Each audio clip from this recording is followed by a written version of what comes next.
Някой те прегръща силно и изведнъж сълзите идват сами, без да знаеш защо. Сподели това видео с приятел или близък, защото сега ще ти кажа какво всъщност се случва в тялото и той трябва да го чуе непременно.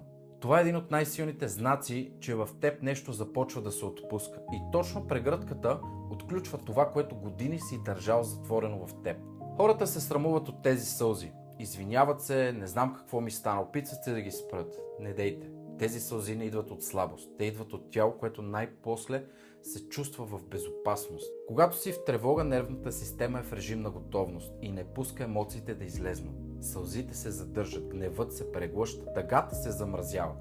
Защото да чувстваш напълно изисква безопасност.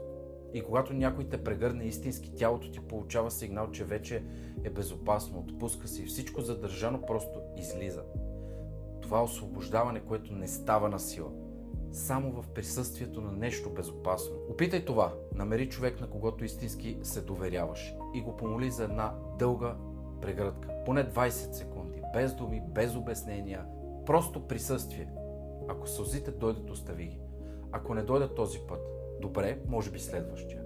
А ако нямаш такъв човек до себе си, прегърни себе си. Скръсти ръце и стисни леко раменете. Нервната система не различава кой я прегръща. Сълзите не са срам, те са знак, че се отпускаш. А ако това видео те докосна, прати го на човека, с когото си се чувствал точно така в безопасност.